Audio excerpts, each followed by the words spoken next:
All right, welcome to the Superpro podcast, the heartbeat of home service excellence. I'm Roland Leitenberg. I'm your host, and I'm co-founder of House Call Pro, and I'm an advocate for all the hardworking pros out there that help make our homes better, safer, and more comfortable. Through House Call Pro, I've had the chance to help hundreds of thousands of pros just like you, empowering you all to achieve more, stress less, and redefine success in our industry. I'm super excited because today we're interviewing and talking to Julian Richards. He's one of the owners of Those Tech Guys LLC. In fact, he is the owner. It's a low voltage installation company, and we're going to talk a little what that even means. But they're quickly becoming one of the leaders in the Washington State. It's got 5 employees, 5 trucks on the road. Their goal is to break the $1 million mark in 2024, and I'm super excited to hear more about his journey. It's definitely been a testament to the power, resilience, and dedication that he's had so far. Started back in 2020, and he's got some learnings to share with you guys. So I'm super excited. Welcome to the show, Julian. How are you doing? Hey, good man. How are you doing? Good. So tell me, what was the genesis story? What were you doing before those tech guys? And that's a funny name, anyways, too. Like, who do you call? Oh, those tech guys. And it's like, number, what were you doing before? And then what made you go like, all right, I'm going to start this business and I'm going to name it that. All right. It's kind of a long story. Before I started the company, I was going to school for physics. At the same time, I was working on the side as a cable technician for Comcast. And essentially, what was happening was when I would go to people's homes to do coax work or run new lines or troubleshoot their modem, things like that, I would get a lot of people asking me if I could do Ethernet work for them, like Cat 5, Cat 6 cabling, stuff like that. I would always have to tell Mhm. them no. And, most ISPs don't really offer that service. They would always ask me, who do you call? And I didn't know. I was like, I don't know anyone to call. Like, if I had a house, I wouldn't know who to call either. Maybe an electrician. I don't know. You could try that. Mhm. Which I've found through running my business that electricians, most of the time, you absolutely don't want to call for network cabling. No, they don't want to run um, wires. They don't want to open up drywall. They don't want to do all that kind of stuff. yeah, they also, they don't specialize in network cabling. They specialize in installing a lot rougher, like Romex cabling. So a lot of the times they'll damage it or they'll put it in the wrong spot. And it won't be reliable, things like that. Yeah. Anyway, I got tired of hearing that question from everybody. So eventually, with one guy, I was just like, you know what? I can come back after work and I'll run a line for you. Just charge you hourly. He's like, okay. And he paid me some cash and a bag of coffee beans. And As one and does in Washington State, you pay with coffee yeah, beans. yeah, yeah, absolutely. That's the sign of love in Washington. Um, So you did a good job, I take it.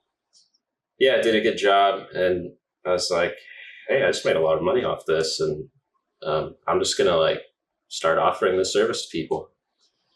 Um, right after that, COVID started. So when I actually like registered the business and everything, it was literally like 2 months before COVID started and the lockdowns and everything. Um, Mm-hmm. I got put on work from home at my job. And so I had all this free time to just grow the business. Um, and from there, I mean, the idea started as a network cabling company. I wanted to provide network cabling for homes and businesses. Had a lot of background in that. Um, but people kept asking us to do other things like mount their TV, set up home theater systems, do security cameras and smart devices and like all kinds of stuff. And as we went, we just kind of took all those requests, individual requests from customers, said, I could probably figure it out for you. Like, let's do it. And then we just start adding more and more things to our repertoire. I And now we love I kind of love do a that you whole bunch just of grew stuff. like really organically like that, just based upon experience, what you're seeing out in the field, what are customers wanting? They obviously have a need, and you're like, you know what, let me give it a shot, let me give it a shot. And you're building your business based off of what the customers are telling you that they want. That's such a great kind of tip for others too. If it's like, well, what do I do? Or should I do these things? And I love how you're just like, yeah, sure, we'll do it, and you start building that thing out. How do you how do you find folks to do what you do? Because I mean, you're obviously good at it. You had a job doing it before. You were studying physics, and so now all of a sudden you've got this growing business. How do you find people? Are you training them? Are you starting kind of from scratch like you did? Maybe not knowing too much and then kind of getting into it. How does that work? Good question. At first, I just hired friends, Mhm. like people that I knew personally, that had experience in network cabling, trained them a little bit, and we kind of worked together to grow. Um, then I started putting out job ads, and I guess my philosophy at first was just to hire people with good attitudes and just train them on everything. It turns out that's not the best way to do it. The best way to do it is to hire people who already know and have lots of experience in what you do, because there's a turnover rate and there's a lot of costs and time associated with training people, and it's cost to you, cost to the business, cost to customers sometimes. Because they um, mess up and you got to redo it. yeah.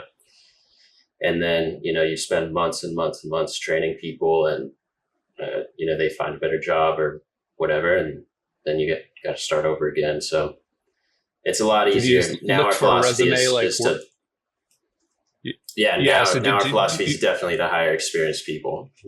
and so you're looking for like worked ran cabling at like Comcast or Xfinity Yeah, or an ISP, and because that's kind of maybe where you came from. If you see that, that's probably a great like trigger word for you or a keyword for you to look for. yeah. I love those guys. Yeah, Yeah, yeah. That's what I yeah. look for. People who worked at Comcast and CenturyLink. I get excited about those guys. Those are my people. That's great. And so, as you went to start your business, you came up with, your business name, those tech guys. Where did that come from? Who came up with that? And that's memorable, right? People remember it because it's kind of funny and a play on words. But how did you come up with that? Funny enough, like it was just me and a friend throwing around ideas, and it just came up. We're like, whatever, we'll call it that. Like there wasn't a lot of thought that went into it, and we didn't really take the business that seriously to begin with. It was supposed to be just kind of a side hustle to keep us Mm-hmm. busy while we were work from home. Mm-hmm. Eventually, it turned into something very serious, and we kind of kept the name because customers always tell us that they like it. So Yeah, and it covers all the things you're being asked to do. When they're like, "Oh, can you run, the new, smart home camera? Can you do the TV?" And it's like, yeah, that all fits under those tech guys. Like, I don't know, who knows, right? But like the tech guys will figure it out. Okay, those guys, yeah. You're like, oh, so I feel like that really yeah, worked out definitely in your favor. And maybe sometimes it goes to show like not all things have to be super planned out and masterminded. It doesn't have to be completely perfect. And even sometimes picking a name that you can grow into that if you would have called yourself the Ethernet 6 cabling guys, or oh then no, you would have like you would have kind of constrained the business a little bit, but by doing yeah, that. definitely, yeah. Yeah. So somewhere along the line, you're like, let's add another line to the business. Let's make our own cords, our own cables, or anything. Like, how did that come about? How are you like one night, one day you said, let's come up with our own HDMI cables and start selling that?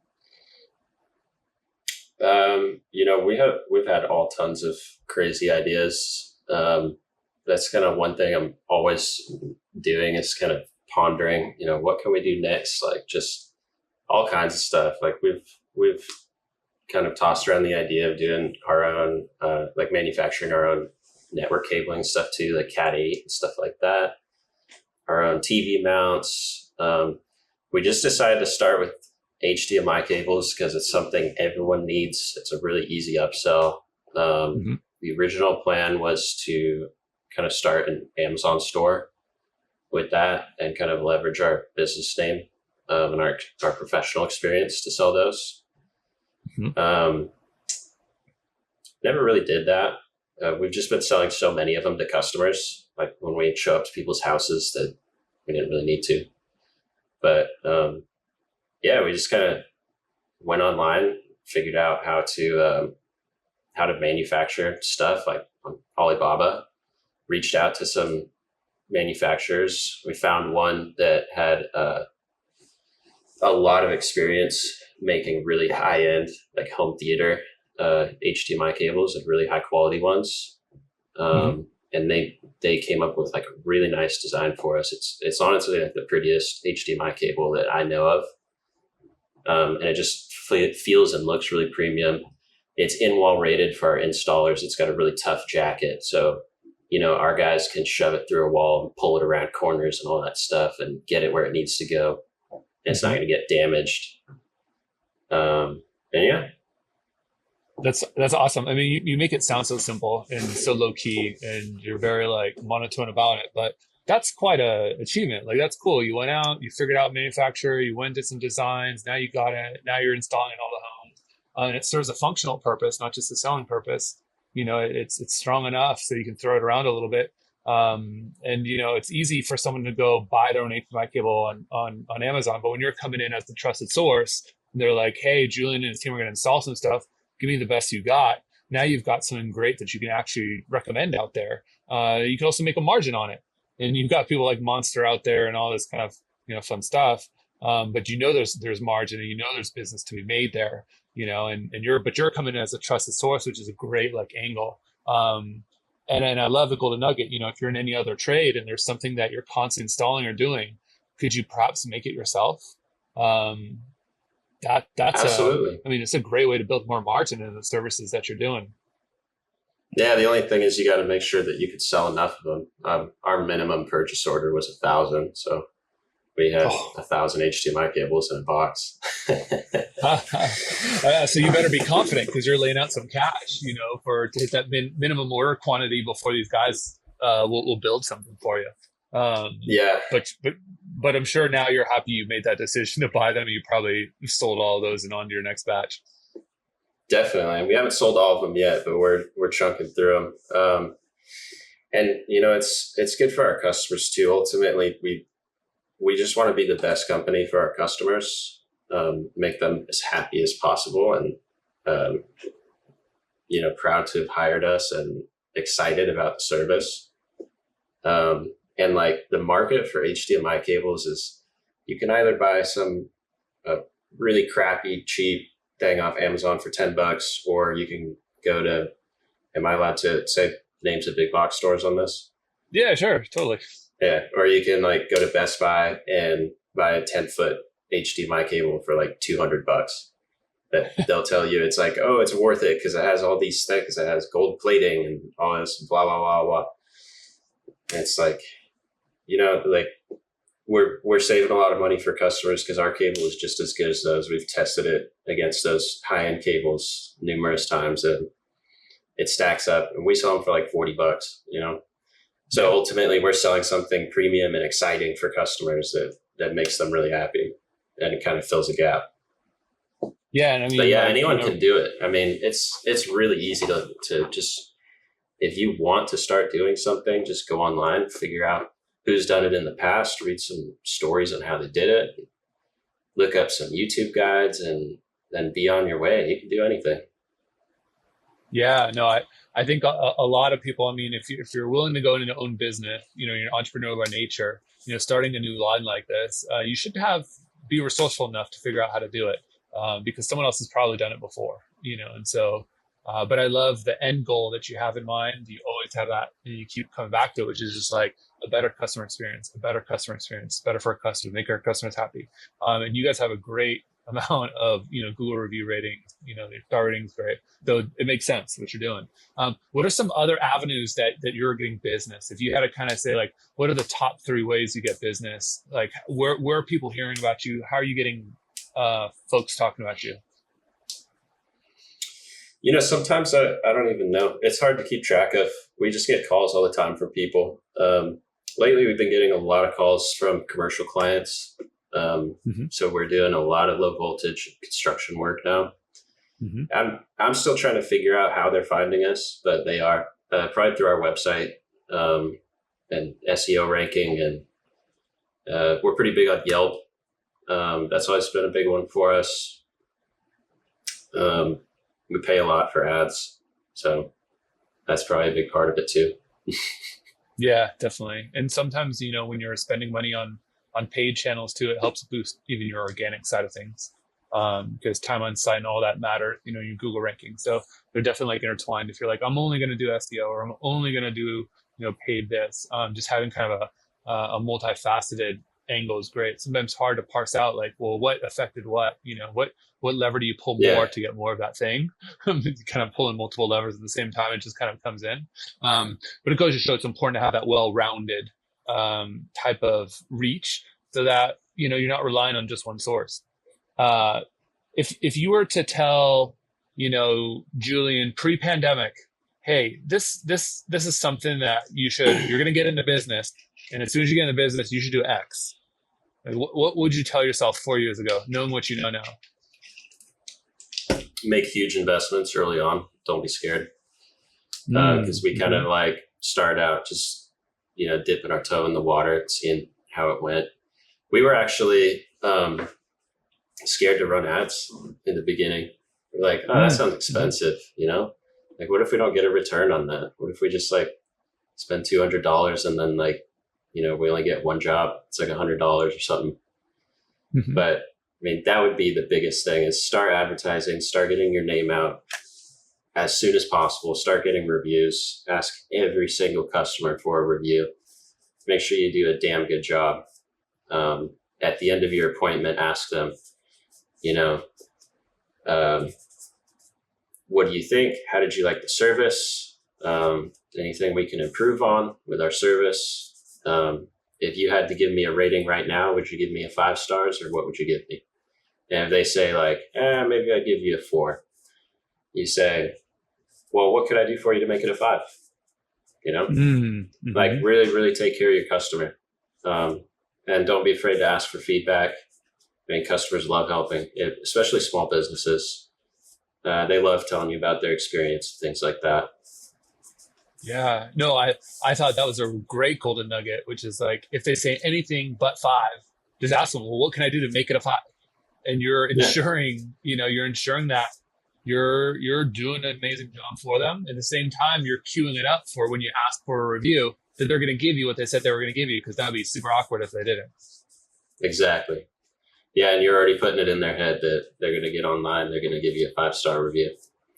Yeah, And they're probably going to write really nice things about you because you took the time to ask them, what could I do to make this a 5 star service for you?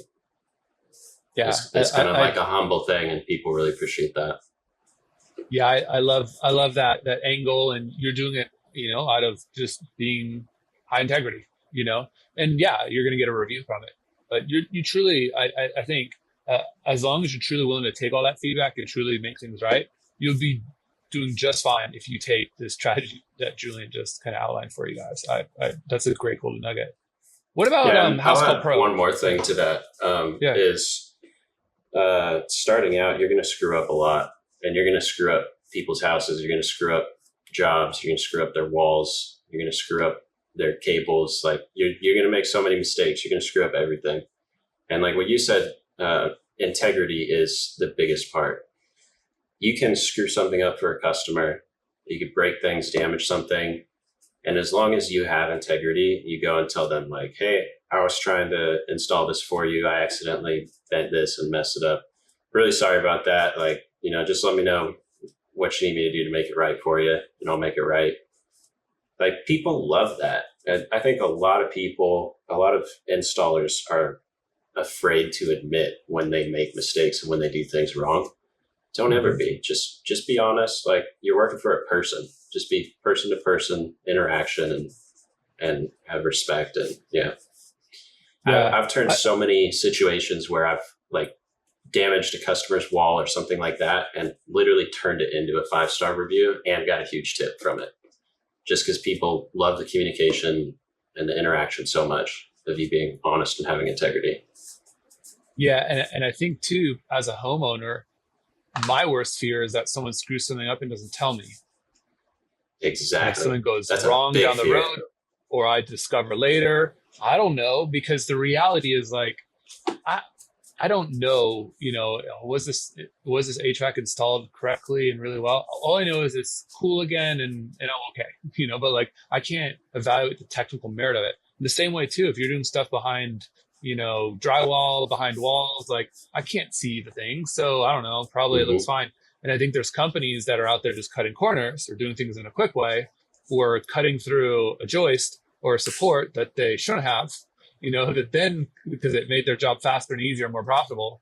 But then down the road, when you go to sell the house or something bad, God forbid, really happens, then, I think that's what homeowners are afraid of. But what you're saying, which is, 100% the right way path goes, is like, hey, I did this. I think I could fix it. This is my proposed solution. Or I don't know the solution, but if you tell me what you think would be great, like I'm open, right? I'm open to ideas. And people are like, oh, wow, yeah, that Julian guy was like really forthcoming. I'm so glad he told me we can get out in front of this before he closes up the wall, whatever happened, right?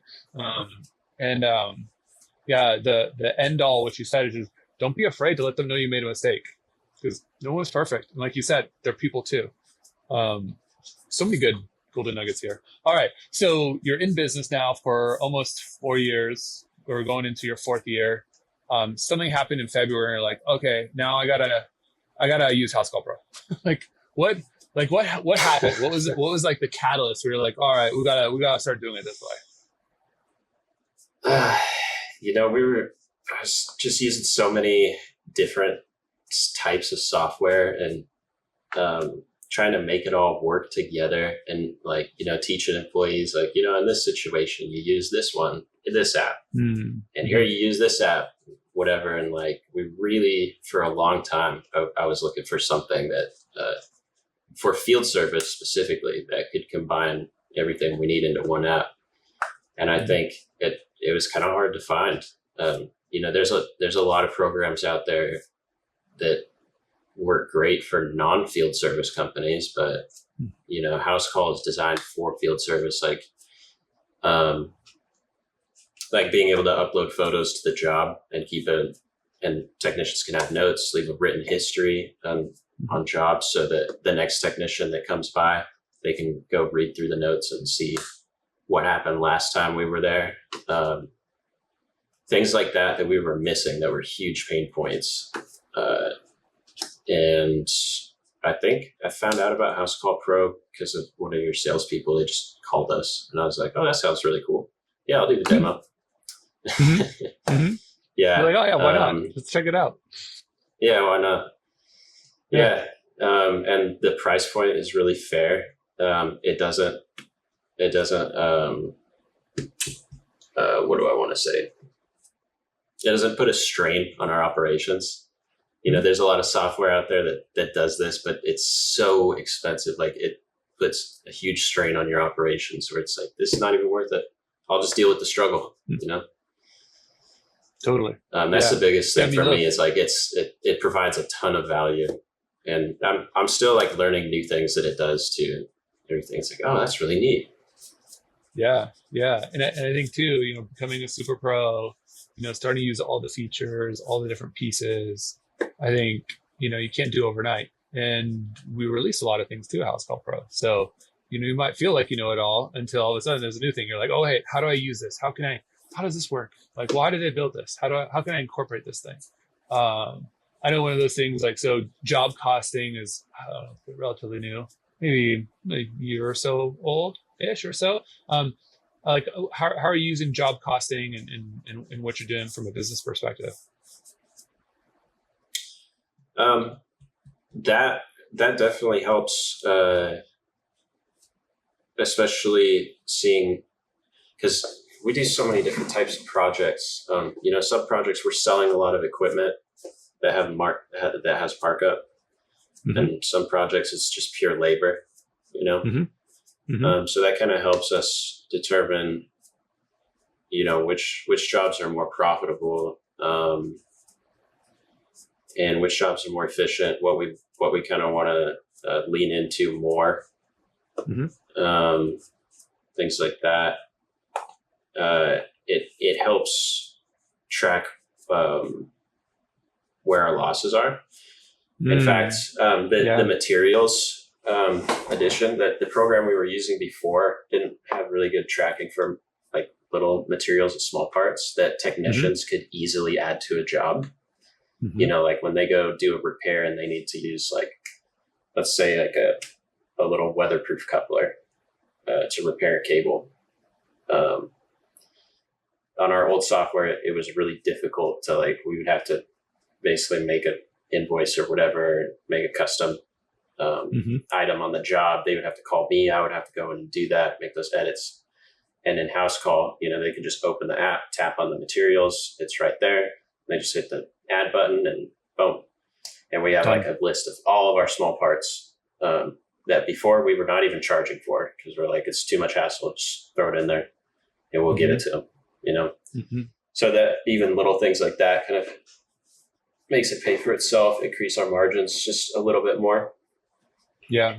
Yeah. Especially the small things, which normally you'd be like, it's like you said, it's too much of a hassle to track. So I'm just not going to track it. It's like, oh, no, no, no, Yeah. no. This is like what software's for because you should be tracking those. And you knew you should be, but you're like, it would take me too much time to do it for the part that's worth $5. But if you're doing $5 on every single job, across every single technician, well, all of a sudden, I don't know, you spend $500 to $1,000 a month on that one little part. And like you said, that stuff that adds up, that adds up. And you have a feeling, you have an intuition that it adds up, but you're just like, too You much of a do, headache, yeah. You have a feeling too it's much of like a a headache. hidden cost, and Yeah. One of the biggest selling points for me was the how you guys do the text reminders to customers because we're so customer service based, Yep. things that excite customers, and I feel like that's really exciting. Like when you have a technician coming to your house and it texts you like their photo and when they're on the way, and even gives you like, we're using the GPS fleet tracking. So our customers can even tap on the text message and see like where the technician is on the map, like as they're driving to their house, which is so awesome. Like it feels like this really advanced technology. And it kind of like, it's almost like we're stealing that charisma from house call. It's like, because we can't take credit for that, but that's such an exciting thing for the customer that just adds to the overall experience. Yeah, I know. Before we even get there. Yeah, and look, if you're trying to charge like a premium price too, the customer will be like, oh yeah, this is a premium company because they already know, oh, this company is like investing in this higher end software, to run it. And normally this only used to be reserved for, you got to be a big multi-billion-dollar Fortune 100 company that's got like their own engineers and that sends you that like, I mean, I don't know, Comcast in my area, they don't even do that. They did actually when I lived in San Diego. But yeah, it's like one of those kind of surprise and delight because I think that a customer doesn't expect it from a small local business. And then when it is a small local business and they do it, it's like, oh my gosh. And then when they walk in the door, they're like, oh yeah, Julian's face. He's the guy that's coming. For me, my spouse now with the kid at home, it's like, I want to make sure that that photo matches who's showing up at the house. Like don't let strangers in the house. So that's like just an added set of just value right there. Totally. What about you've been using House Pro for a little bit. What's something that you're using now that you're like, oh man, I should have done that from day one. Dang it, I wish I knew about this. Let me think.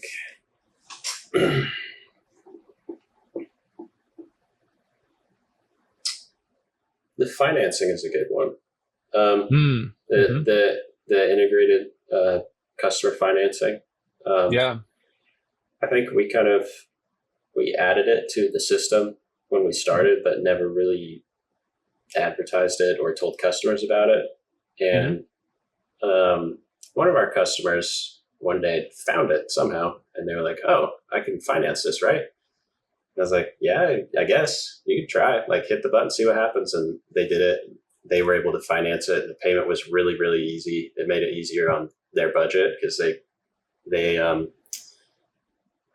we get paid out the whole amount of the invoice right away. And then it kind of, the customer pays through their app, the WiseTech app or whatever. Yeah, it's over kind time. of out of our hands. Yeah. Mm-hmm. The interest rates are pretty good. It's really fair for the customer. They were super happy about that option. And now we've had a couple customers use that. So that's a cool thing to offer.